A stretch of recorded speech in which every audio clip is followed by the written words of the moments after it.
You are listening to Something Rather Than Nothing. Creator and host, Ken Vellante. Editor and producer, Peter Bauer. Hey everybody, this is Ken Vellante with the Something Rather Than Nothing podcast, and I am super excited to have Olivia Dolphin back on the show. And Olivia, we just started talking before we got on here. It's almost 3 years ago you were on 2021. Welcome back. Thank you so much. It's good to be back. 2021 seems like a lifetime ago, but yeah, I'm so happy to be back. It's so cool. 2021, yeah, it does seem like a long time ago, but it's really cool. I've been the fifth as a few days here before our 5th year anniversary on the show of me doing the show. So show's been going for a while, and I think it's kind of interesting to see the passage of time. I do an episode weekly, and it was really good to see. I saw you on social media. I saw you on Instagram. And a good part of being the host and being connected with creative talent is like, you got new music. And I'm like, all right, this is really cool. The pieces that connect us, just to remind listeners, if you remember Olivia from back before, both went to the University of Rhode Island. I had seen a bit about your publication journal, Wizards in Space, featured in the University of Rhode Island magazine. So that was cool. And I learned you did music and over there in Providence, and I'm from Pawtucket. So I really enjoy this opportunity to kind of jump back, with you over to Rhode Island with that overlap. But it's 2024 now. What you got going on? What's oh my God. Like, what's going on? Yeah. Okay. Where to even start? So first of all, that's such a blast from the past. I still love URI, and Pawtucket has this like awesome art scene coming up right now. And always has, but Pawtucket is like doing really awesome things. So shout out to Pawtucket. Yeah. So since we last talked, I started playing with a little bit of a different band arrangement. So I started playing out with like a full band, which is so fun and so cool. We could definitely get into that. And then we, as a full band, decided we wanted to record an album. So that was like a big project for us in 2023 and spilling over into 2024. And that was a different kind of approach that we did from my first set of music that I released. I worked with a big studio called Big Nice Studio in Lincoln, Rhode Island, which is actually my hometown. Yeah. So that was such a cool experience to do that with the full band. And we've been slowly releasing a couple singles over the past couple months. And then that's leading up to a full album release at the start of the fall. So that's kind of our main driver. But I've been really focusing on music and the local scene of Providence, and just really exploring that avenue. Another really important milestone is that Wizards in Space, we launched our 9th issue, and that was actually our last. Congratulations. Yeah, 9. Thank you. Yeah, that was earlier this year or late last year. I can't even remember. It's all blurring together. But issue 9 of Wizards in Space came out, and that's actually our last issue. So we decided to retire the project. And so that was like a huge milestone for us as well. That's I wanted to jump on Wizards in Space. Like, is there a way to get like the whole set, or like how do folks if to get those? I know they were individually supported at the time, and we had talked about that on the last episode, but can folks get old copies, or what's the deal? You can definitely get old copies. We never reprinted, like we stopped reprinting like issues 1 and 2, but I think we have a ton of backstock of later later sets at wizardsinspacemag.com. And everything is like super on sale right now, because at this point, our main mission is to clean out our personal closets. So if you want to buy like t-shirts and merch and old issues, like definitely like buy a bunch, give them as gifts, because first of all, it's a printed literary magazine where all the writers are paid. If you're not familiar with Wizards in Space, it leans like spec fic and fantasy, but there's like a ton of really brilliant like poetry in there. So there's something for everyone. We published comics, and like art and everything, and it's got kind of these threads of magic that tie it all together. But the magic of like just loving writing and loving a really good story. So those are all for sale at wizardsinspacemag.com. And I hope you go and buy them if you're listening, because I need my space back. Yeah. No, when you're talking about like personal closet, it wasn't like a metaphor or some type of slang. It was like probably literally the closet. You like some space back. Yes, I literally would like space back. Yeah, I mean, we're just a small like team of people, like humans, like you and me and everyone. So literally, when we publish these books and we print a bunch of backstock, they sit in our closets, and we mail them out as orders come in. So please, if you're listening, help us clear out. I'll promise to hit you up on that point after we record. Absolutely. So a bunch of different things to talk about. It's great to hear you record in Lincoln, Rhode Island. I went to high school in Cumberland, Rhode Island nearby. I've had relatives live over there, so I know that area well. It feels like really really cool to have that connections. And talking about Wizards in Space and your wonderful work on that, and the collective spirit and vibe, and folks getting paid, and high quality art and storytelling. And to be honest with you too, like I remember I was listening to our old episode that we did, and just like there's something really cool about talking about those things in space and magic and Harry Potter and fantasy and all these pieces. I really liked the vibe of when we talked about that last time, and stuck in my head that it was in the fall. I like spooky season, September, October, so and really enjoy that. So I saw on your social media, Instagram and such, I saw you playing a lot live. What's going on with the playing live and the type of places you've been hitting up in the Rhode Island, New England area? Yeah. Okay. This is like one of my favorite things to talk about. So to set the scene, I now play with a full band. And I say now because previously I was either doing a lot of single shows. I'm a vocalist, so I sing, I write all my own songs, but I also play the piano. So like I'm a singer-songwriter who plays the piano. And before I was playing with like another guitarist that would do kind of like acoustic strumming stuff, and then a bass player. So we had this like thin, but awesome like arrangement. And it really set me up for a foundation of finding my sound. But the two guys I was playing with, I started playing more and more, and they couldn't commit to that kind of pacing. So, I said, maybe I'll find other guys to play with. And the whole thing fell together kind of like faded in a way. So, my partner's in the band with me. He plays harmonica, and he started sitting in on a couple of shows. He works with people, as we all do. And one of his coworkers came to the show, and his coworker after the show came up to me and he was like, "Do you need a drummer?" And I was like, "Yeah, I do need a drummer." And he was like, "I'll drum for you." And I was okay. And I was like, you know what? If this guy, if his name is Sam, if Sam wants to drum for me, then I'm going to just trust that he's a good drummer. I'm going to roll with it. And so Sam joined the band, and he's an incredible drummer. And we have a very similar background in classical training and marching band. And so when we're writing together and we're arranging this, you can really hear that magic, marching band magic background.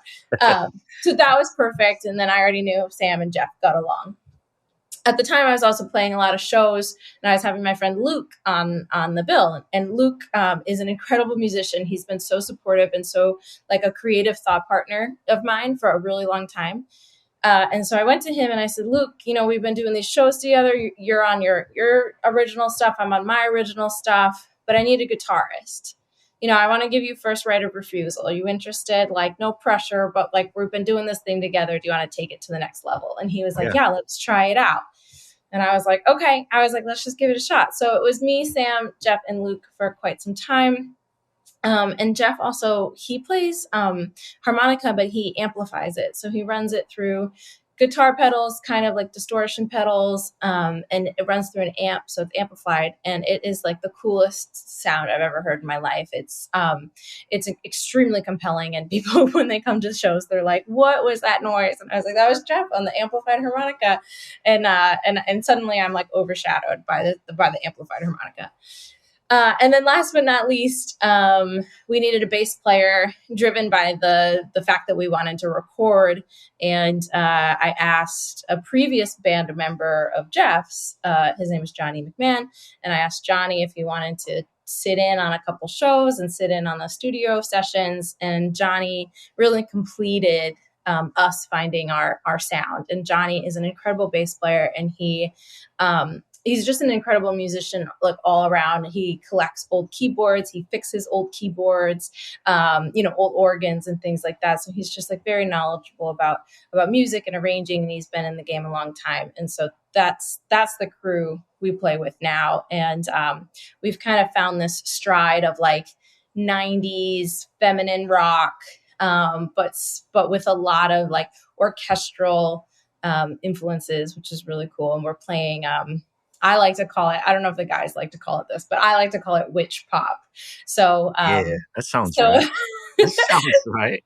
Yeah, so it's very driven by the magic of community and our collective love of nature, and just the fact that we love playing music together, and we love spending time together and doing these things, and making sure that what we're doing feels right for everyone. And it's just a really cool way to kind of make magic together. So we're calling it witch pop, which is super fun. And then we've been playing shows out in Providence, and the Providence local scene is like so cool. Really cool. Yeah, we're gonna talk some more about the Providence scene. I was able to hear some of your music with your preview from the album, and I got to tell you, I'm glad to have the conversation because of being able to have your verbal description of what I'm hearing, in particular with the amplified harmonica. Well, I was just listening intently when you're talking about that because I'm not aware of that or like of that combination. I'm like, okay, I'm gonna listen for that sound. And the 90s, like in describing the music, it's always tough to do, and I like when you directly describe it. But 90s, like feminine power, right? Like I really adore the energy that came out of that period. It's like the big three, Polly Jean Harvey, Tori Amos, and later like Regina Spektor. And I know some of these artists have been really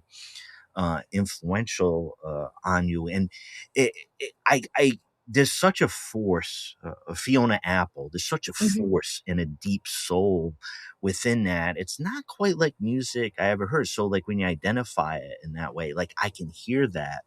And I can hear it in your performance. There was one thing I wanted to ask you about.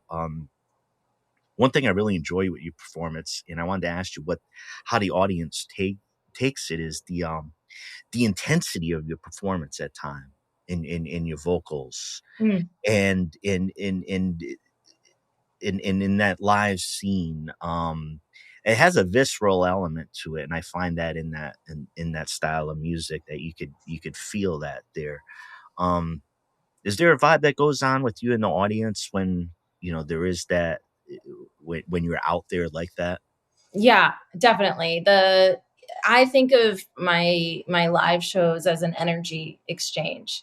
So when we have a live audience in the room with us, that's when I think we play the best, when we have like an attentive, interested audience, and we're lucky in Providence that those people come out with intention and to support the live local music scene here. But it really is this energy exchange. And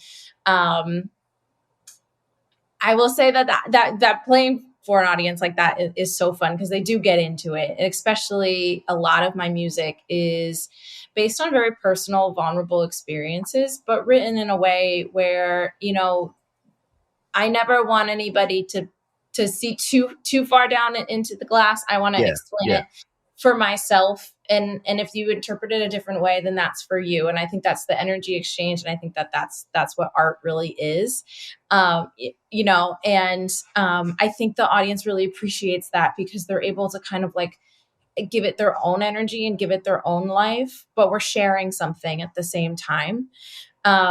But a lot of my music is about, you know, being a woman in this world, and the experience, some of the shared experiences that we have, even though these songs and these lyrics are driven from my own personal experience, they're still shared.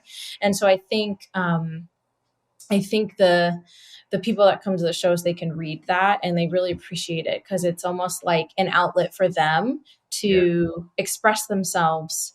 And that's something that I really want to keep building with my shows. And, you know, I come from a background where I went to a lot of Harry Potter conventions. I went to a lot of shows where the energy exchange was, you know, what we believe in. I believe in everybody should have access to media literacy so they can understand, Yeah. you know, what's propaganda, what's not.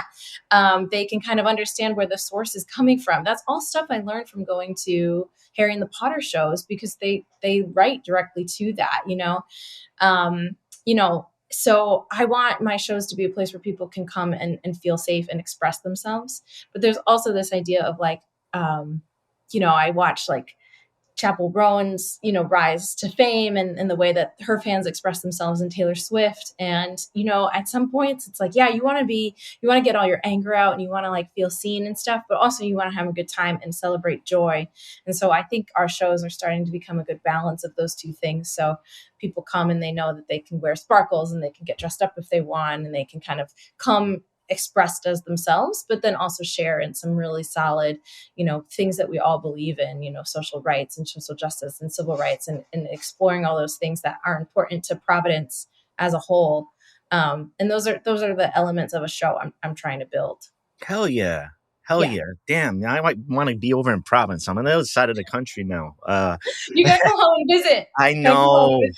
I know. I was I always love it out there, but there's something about going back to, you know, Pawtucket, Providence, South County, Mm. and having different eyes in the sense of being older, working in the arts, seeing all these beautiful things in the world, and then going back and being like, what was the influence when I was a kid? Was I wasn't as sensitive to like this is art or go look at that or this Yeah. person's and I wasn't familiar with the world. So going back, it's always great because it always provides, you know, Yeah. like it always like you said with Pawtucket. Pawtucket's janky, right? It's always been Mm-hmm. janky place and but a lot of creatives, a lot of folks who shift over from Providence over there into Pawtucket. The food gets better. It's working Mm-hmm. class. It's redefining itself, and there's just a lot of good energy. And you talking about the experience of going to your shows or what you're trying to cultivate. I think it's a great thing because lately I've been trying to go out dancing more. Of like, Nice. yeah, just not in my head, you know, not dealing with ambiguity in my head, being like, what am I gonna do? I'm dancing to the music for like 2, 3 Yeah. hours and just like get all that shit out. Yeah. So Yeah. my it's so hearing about the concert experience, something I that really draws me to it.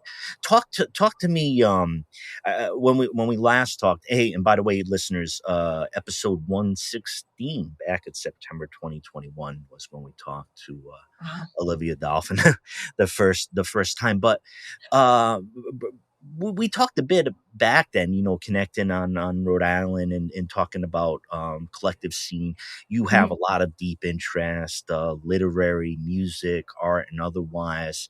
And what I've seen in you know, an article or two, or you talking about it, is again like a cultivation of the arts in combination of different types of arts. Mm-hmm. Tell us about what you've been seeing and doing in that area, because I really want to get the feel of what's going on. So in Providence, we have so much. There's a lot of different creative spaces. There's like murals everywhere, and we have like Providence Water Fire, where there's like literally water on the fire, or fire on the water, and there's so much cool stuff. Like there's like I just did a gig with Waterfire, where it was like a small like lighting. The Providence Drum Troupe was there, which is kind of this like marching band-esque drum troupe. It's community driven. There's like Big Nazo and like these puppets. Like Providence is just like popping off, and our culinary scene is amazing. So our culinary arts is incredible.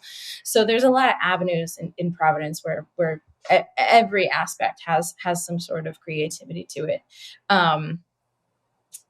And our music venues are really sacred, I think, to us. We have AS220, which is an arts community. There's this new venue in East Providence called Myrtle, and they're a music venue first, but they're also a vintage store. So they have like a little section where you can go and you can shop vintage clothes, like all the furniture's for sale. And they're doing an incredible job at cultivating community.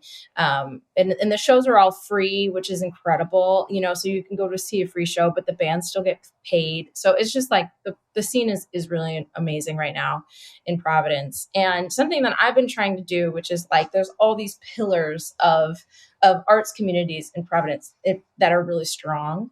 But you don't always get like interconnectivity between them. Yeah. And so I'm trying to figure out ways to kind of cross-pollinate our creative scenes. So I'm spinning up something that I'm workshopping with some friends, but it's going to be a series of shows called Well Versed in Providence, Well Versed PVD. And basically it's going to be a showcase of storytellers, poets, and songwriters under one theme. We're going to aim to do like 4 shows a year. And so there's going to kind of be all this interconnectivity between the stories and the songs, because they're under a theme, but also the idea is to bring different audiences together. So like our literary community might come and hear a songwriter for the first time.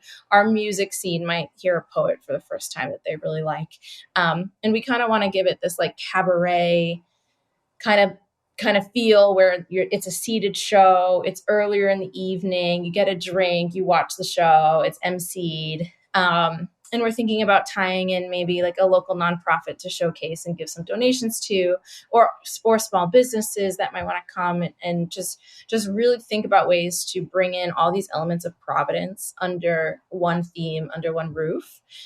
Because I really think that that's how arts survive, and that's how community gets built, is by having these shows that you can come to and you know when it's happening, and you know what the theme is, and you're in for a good time, just to keep building that really strong web of connection between all the arts in Providence, not just songwriters supporting songwriters and art people supporting art people and writers supporting writers. It's like, how do we really like just get everybody to realize that there's so much in getting a little bit outside your comfort zone. Yeah. And there's a combination of that creativity and smartness, right? So there's an attracting smart or thinking people, open-minded people, and it's a really great environment. I'm glad to hear you further immersed in some of those ideas that we talked about a few years ago, and connecting, even going back to your journal, right? Organizing, putting things under a theme, allowing people to expand their mind on a topic and connect these pieces. So I, with the show, as eclectic and variety. When you said cabaret, I'm like, that's what I like, Yes. like, pizzazz and changes. And I can watch something long for 3.5 hours. That's fine. But I also like, show me the next thing. This is great. Yeah. I also think there's so many people in Providence that like a lot of different things, but they have to go to different places to see the things that they like. And if anybody from Providence is listening and you think I'm wrong, like, please reach out and tell me, because I think part of what I'm thinking about is being mindful of the community that exists already. But I really, really feel passionate about combining songwriting and storytelling, because what is songwriting if not storytelling? And there's just so much, I think there's so much energy that goes into really good writing and really good like musicianship. And it's like, let's bring some of that together and see if we can create a themed night that just keeps bringing people back for more and more. Because one thing I see in Providence is when you go to a music show, there's a lot of musicians in the audience. And now that makes sense, because who loves music? Musicians. Yeah. But I sometimes feel like the musicians in Rhode Island are just passing the same $20 around, It's like a comics. It's like an indie comics show. Everybody's got each other's material. Exactly. And which is good. But you need other people. And that is the core of community. And that is so important. But, I'm not going to lie. I went to the Eras tour last summer at Gillette, and Gillette was sold out 3 nights in a row. Oh, I'm envious of you. Seats. I'm envious of you, though. It was very cool. I went on the rain show, though. So it was a magical night, but it was a wet magic. You could throw me in the middle of the ocean in a typhoon. I would still listen to Taylor Swift. If I can still see Taylor performing or hear what's going on. I know. But anyways, it could have been more ideal. But what I'm saying is, I'm not expressing deep empathy that it rained out there for you. No, but go ahead. My phone has never been the same since. And I had to buy new shoes the next day. So it was a very, all right. But there were anyways, damages. Yeah. At Gillette for Taylor Swift, it's a sold out stadium 3 nights in a row, right? And there's people in the parking lot because they didn't get tickets and they just want to listen and be with people that love this thing that they love. That was the core of Harry Potter conventions. You just want to be with people that love the thing that you love. About it, yeah. And they're jazzed about it. And that goes for every community. Fantasy, sci-fi conventions that have been going for 70 years. Like, the core of this is that you just want to be around people that love the things that you love. And I sometimes wonder, all those people that went to Gillette, I'm like, where are they? Are they going to local shows? Or are they just waiting for the next big act to come through? And there's nothing wrong with that. Yeah. But how do you make a big act? You got to start small. Like you got to find somebody small. And if you support them, you're going to be part of their story. I think one of the reasons why Taylor Swift is so possible is because she's done this thing, and it is the reality of it where you're part of her story. The fans are so ingrained in her story. Yeah. And so it's like, okay, if you want to create that again, and if you want to be part of that, then you've got to get out to the live music and find someone that's doing something you love and cheer them on over and over again. And that is something else I'm trying to kind of instill in the Providence community, is to say, okay, where are the people that just love music? They love going to shows, and you don't have to wait for the big named act to come through Gillette. You can go to Myrtle, you can go to AS220, you can go to Askew, you can go to Nick and Ease, you can go to all these places, you can go to your local open mic, and find somebody that you love what they're doing and stream their stuff, buy their merch, tell your friends about it. And then, you never know, but you're going to be part of that person's story forever. And I think that's like the real magic of community and local music. And so, that's my message to anybody. I think it's good to encourage. I mean, there's like some risk in it. I think when I think about taste and artistic taste or artistic views I've had over my life, things change a whole lot, and I find myself open up to whole new things at different times. And so that's part of my personality, but I also think it's something that's cultivated and that people can cultivate, taking a little bit of a risk. And the place that you're at isn't probably really that dodgy to go to at that time, or stay up a little bit later on that notion, right? On the notion that in a place like Providence and many cities around, you look around, you can find. I mean, when people complain about there not being any good new music, I'm like, well, whatever you're getting schlepped isn't good, but you got to find out, because you got to go check it out. There's so much out there. It's like rolling the dice. You know what I mean? Like, you could yeah, you could stay up a little bit later and feel a little sluggish the next day, or you can meet really cool people, and you can hear your new favorite song. And I think that that's worth the risk. I will say though, I am actively working with the venues in Providence to try to get the times a little less late, because I mean, The things are changing. times are changing. Yep. I cannot go on at midnight. I try to avoid it at all costs. I don't play well after a certain time period. You know what I mean? Like my brain just doesn't Yeah, work. there's rhythms. There's rhythms and everything, you know. I mean, Yeah, if my circadian rhythm is off, then my whole rhythm is off. So our first three singles, I had this idea that like each single would get progressively darker and darker and darker. So our first single that came out was a song called Not Perfect, which is kind of this like reclamation anthem. It's kind of this fun scream along, sing along banger around kind of accepting your flaws as a human. Then we had Ghost Story, which is a rearrangement of a song we had released previously, but it's a little bit darker. I call it my spooky banger. And then we have Quiet. I know, my spooky banger. you know how to use words. You know how to use words. It's funny. That's great. Thank you. And so this spooky banger, and that really fits in with this image of the lyrical content is very witch pop. And then we have Quiet Girls, which everybody will be able to hear today. And Quiet Girls was really kind of like a very intense song that we laid down and recorded. The album is going to be called Better, and it's going to come out on at the end of September. And the album actually takes you on like a little bit of a journey, and there's some very soft moments in the album that I don't think the single strategy of releasing some of our darker, more arranged songs really alludes to. So we went into the studio with 5 full band songs, and then I had 3 songs that were just all I had was vocal and pianos, but I worked with this incredible producer, Emma Newton, and they really got what I was going for right away. And Emma also has a little bit of a classical background. They play Cool. the harp. And right.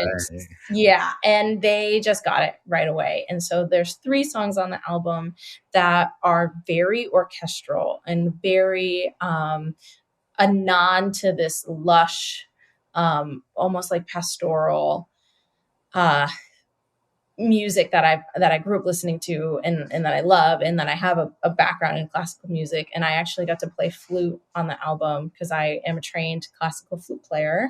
And I haven't been doing much with flute because I've been doing it's very hard to play the flute when you're singing and playing the piano. It's like there's no room. There's no room for that. But I got to do it in the studio, and that's on a track called Once Again. And I just wanted to kind of tease that because the album really, really shifts between all of my musical interests and arrangements. And I can't wait. I think there's something for everyone on the album, and I can't wait for people to kind of like sit with it and experience the full album. Yeah. Oh man, this is really exciting, and it's good. In the summer, new music in the summer just feels different. It's really cool. Yeah. Yeah, and I saw you did or I heard, listened to you did an interview out with Artscape out there talking about some of the summer as well. So it's good to get out there and talk about these. I also saw, if I have this correct, an article in the Valley Breeze. Yes, I love the Valley. I know the Valley. You gotta love the Valley Breeze. The Valley Breeze. God. So I couldn't. I have my note right here. I said Valley Breeze. I got to bring it up to you. Yes. Oh my God, that was so fun. So for anybody that doesn't know, the Valley Breeze is like a town newspaper of kind of like the north part of Rhode Island. And so where you grew up in Cumberland, where I grew up in Lincoln, like the Valley Breeze was just always around, and they cover the high school, they cover the kind of the town stuff. And I got to interview with this really incredible reporter that just like asked like really thoughtful questions, and it was so cool. And like my picture was in the paper, and there's so much, there's so much in the album that comes from my hometown of Lincoln, and really celebrating a lot of my long-term friendships that I've made through the town. Big Nice studio where we recorded is from Lincoln, and there's all these like interconnectivity on the album. Just like one example is I really wanted an organ on the album, and I wanted this particular organ because it was my best friend's grandmother's, and when her grandmother passed away, she had this organ left over in her house, like a church organ kind of thing, if you can picture it. And Rachel, my best friend, was like, "Do you want this organ?" And I was like, "Yeah, of course I want this organ, but I'm like 22 years old. I don't have a house. Organs are very heavy. Like, what am I going to do with this? And she was like, "Oh, don't worry about it. Like, my cousin just started a music studio. We're going to donate it to him." And I was like, "Okay, cool. I didn't even know you had like a cousin that was going to open a music studio. That's sick. Whatever." All these years later, I'm at Big Nice Studio, and I'm like, "Is that the Lowry that my best No friend's way. father owned?" And Brad was like, "That is the Lowry organ." And I was like, "I have to have that on the album. I have to, because there's so much of my friendships from this town that are infused in the album." And Rachel's family particularly was like a second family to me. And so it was just like, I have to have this on the album. And so that was such a fun experience, and really fun to like revisit some of these connections between the town and Big Nice Studio is the best place to record. So if you're looking for a place to record ever, who is ever listening, then like check out Big Nice Studio. They're absolute top of the game. Yeah, sounds like quite the place to record. That sounds like a Swiftie story too. I don't know, the handed down organ. It sounds like there should be a song about the organ itself and your connection. I do have to say one thing on the Taylor Swift. My peculiar response to, I'll just say, Tortured Poets, the new album. The strange thing is, Olivia, and I'm a huge Taylor Swift fan. I have a very unique take on Taylor Swift. I'm obsessive with Folklore as an album in ways I could go on forever.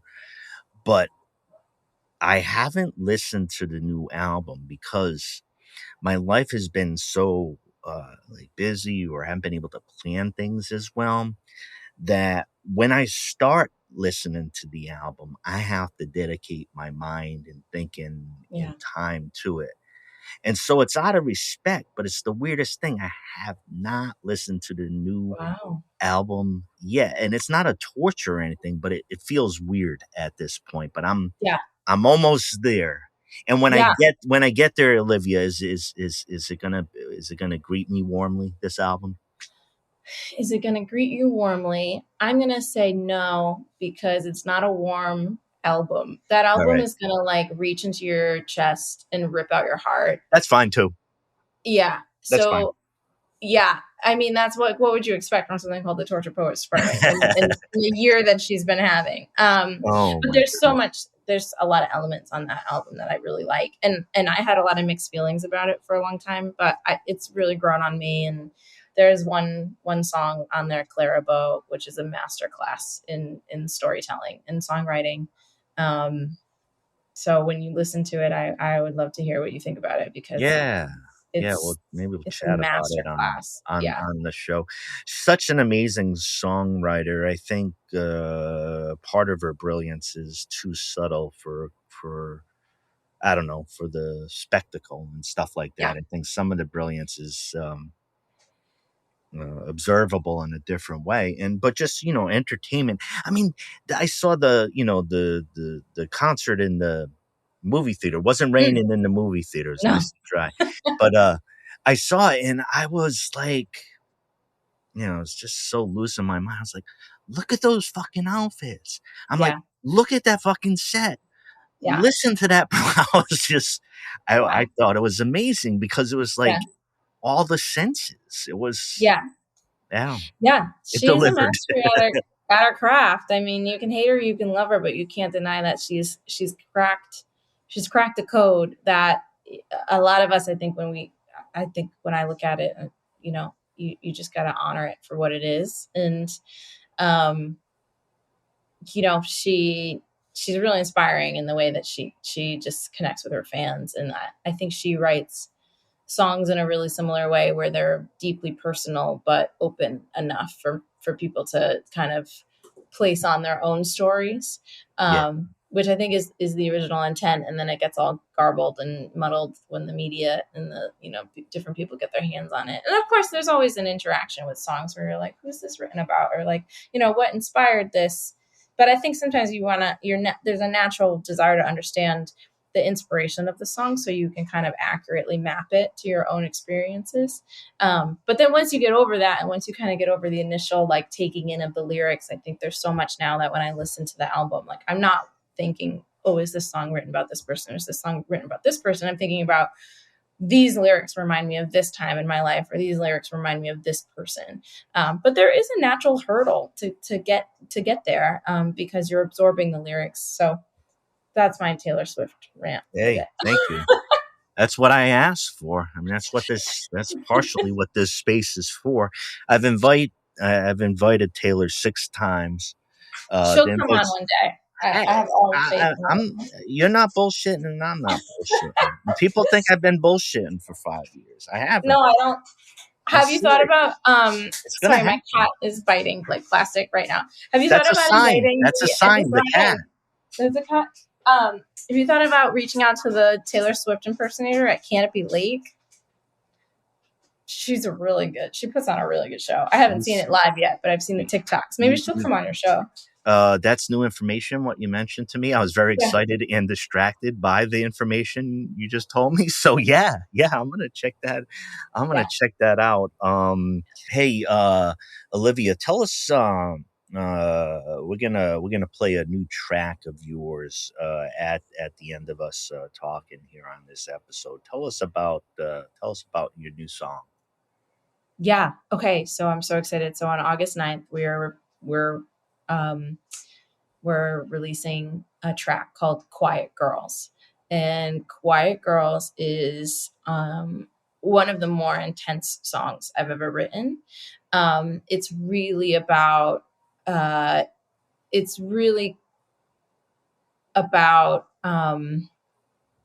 my experiences walking through the world as a woman, and some of the experiences I had when I was younger.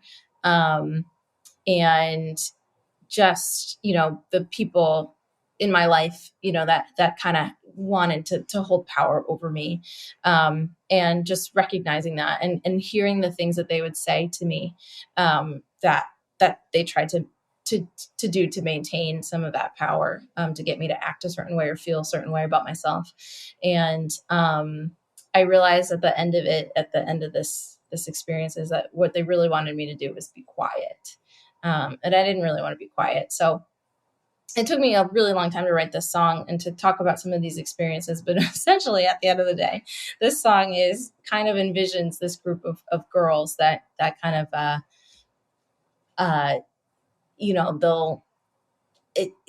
it's this twist on like you want all of these girls to stay quiet, but at the end of the day, the quiet ones are the ones that are going to really come out and speak up for what they believe in. And so there's kind of this encouragement of saying, like, if somebody's telling you to shut up, then maybe that's when you really, should consider telling your truth and speaking up. So that's what Quiet Girls is about. And it's the arrangement of it kind of is this like creepy, crawly, angry song. That's like, I think when we were arranging it, I really leaned into elements of The Doors. There's some songs there that really inspired this track.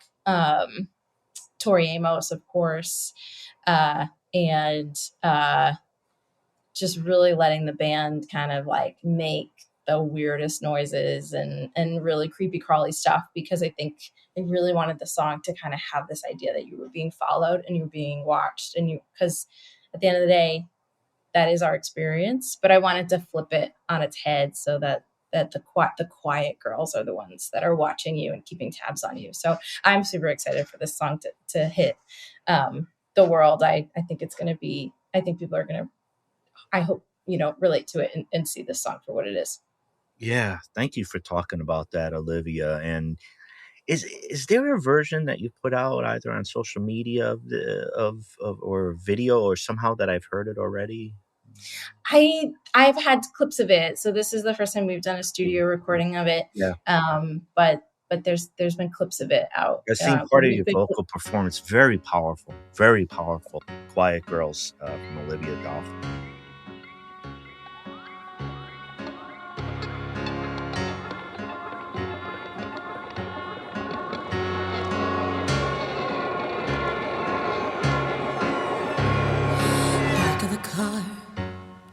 Back of the car where no one will believe you.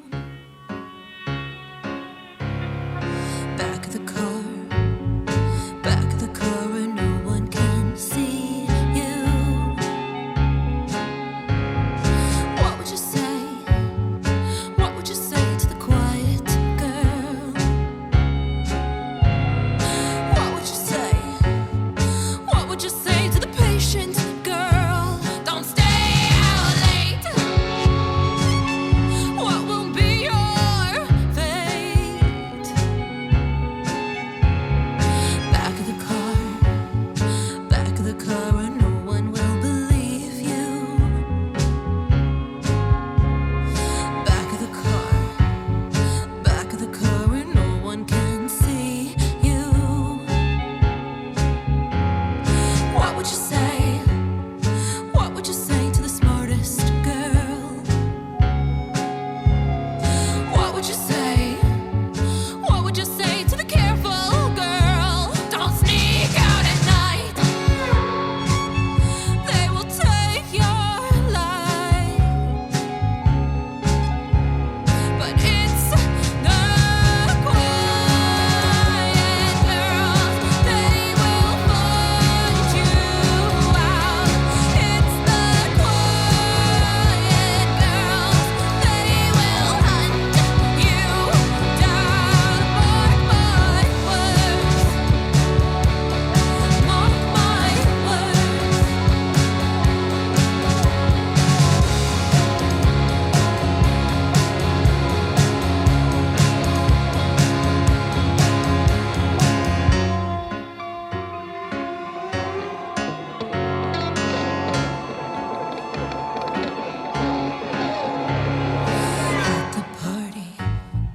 At the party where no one believes you. At the party where no one can see you. What would you say? What would you say to the ice cream girl? What would you say? What would you say to the latest girl? Don't be seen. Don't be too keen. At the party where no one believes you. At the party where no one can see you.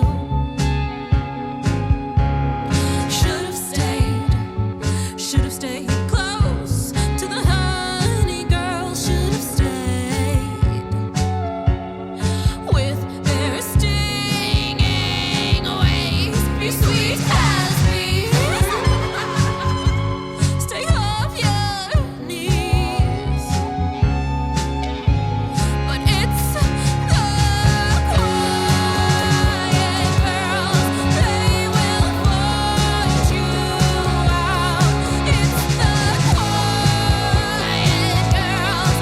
They will hunt you down. Mark my words. Mark my words.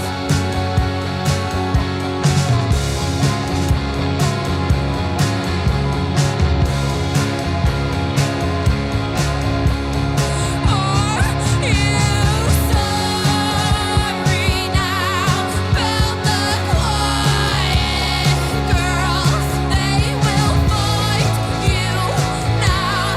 They will hunt you down. Mark my words.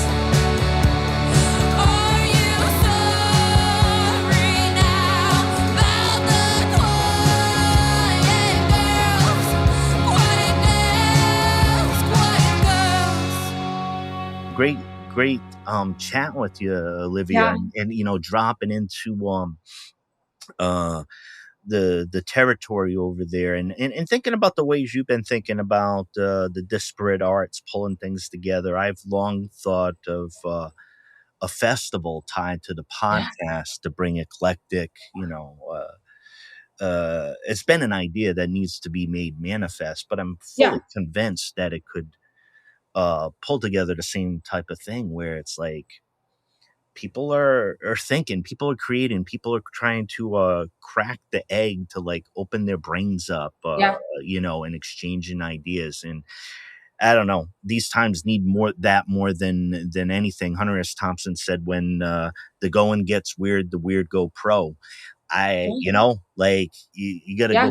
go pro in some things You've here. got to you just got to believe in yourself, and it's funny that you say that, because I've been thinking a lot in my kind of journey in talking about the singles I'm releasing, and being a little bit more present in the Providence art scene, is like it is really people like you and Artscape and the Public's radio and the music venues, and like we have a radio station, the Wheeler School Music radio station, WELH, Wheeler School's radio station. Like they play local music, Yeah. and it matters. It Yeah. matters so much, because just in the way I talked about how my shows are an energy exchange, this is an energy exchange. The people that are listening, that's an energy exchange where we're all interested in the same things, and we're all passionate about art and making sure that art lives on even as the world gets crazier and crazier. And so it's people like you that do this, that matter, that you take the time out of your day to showcase artists. I mean, that is just as important as people writing music and putting it out. If we didn't have people listening to our music, I mean, we'd still make music, but it makes it a lot more fun, that we can come on to shows like this and talk about it. So I just commend you for doing this, because it's really, really important work. Thank you. Hell yeah. And it's enjoyable. And I think the root source of it is that ideas are exciting, that art is exciting, that art messes with our head in such a way. And if we allow it, it can be really good. The unexplainable doesn't have to torture you. Like, why is it so beautiful? I don't know. I'll never know. Yeah. Like, but I want to look at that painting.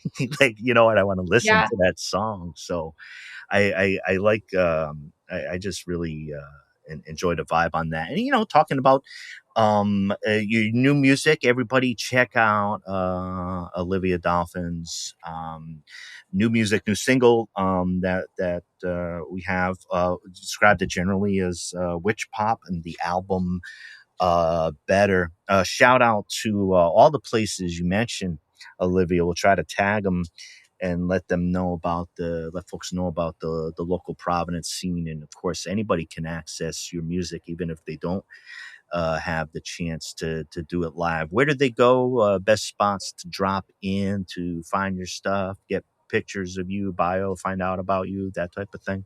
Yeah, absolutely. So you can stream all of our music wherever you choose to stream music, Spotify, iTunes, whatever. OliviaDolphinmusic.com is our main website. And I would say I'm most active on my Instagram, which is my old just like handle before I was doing anything online of personal note. Lividol, Lividol was a nickname from high school. So come find me on Instagram. That's where I'm most active, but I've got the TikTok, I've got, all the socials, but most active, I would say, on Instagram, and love to connect with other artists and listeners. So reach out, slide into my DMs. It's super welcome.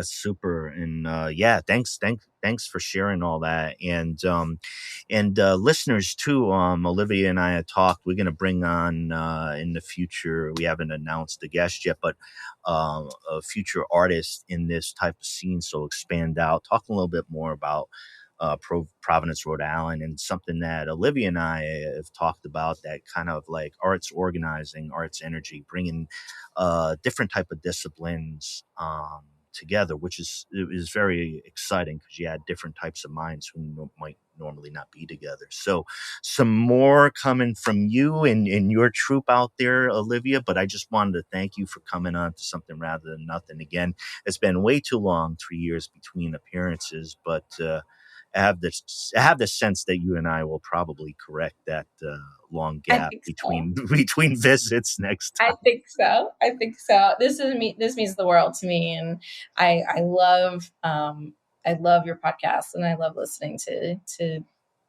all the different artists, and I love that you continue to connect with artists over and over again. I think that just has so much value to it. So thank you so much for having me on.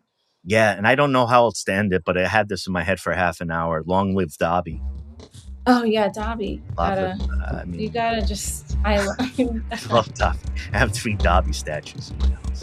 Good for you. I just love Dobby. We could do a whole Harry Potter podcast. Yeah, all right. Well, we're going to bring Olivia back, folks. We're ending this one. We're going to be talking more about the Providence scene, talking about Dobby and Harry Potter and why it can help your life, change your life, build empathy. Thanks, Olivia. Oh my God, thank you so much.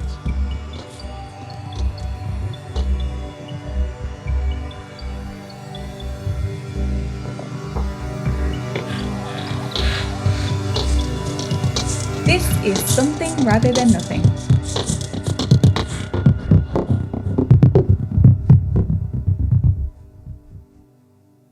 And listeners, to stay connected with us and our guests, visit somethingratherthannothing.com.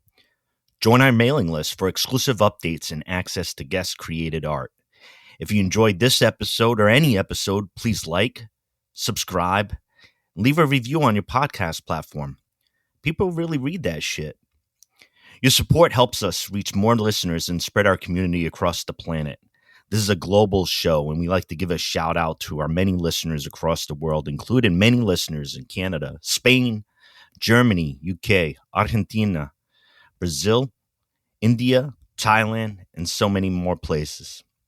Be sure to follow us on Instagram at Something Rather Than Nothing Podcast for behind-the-scenes content.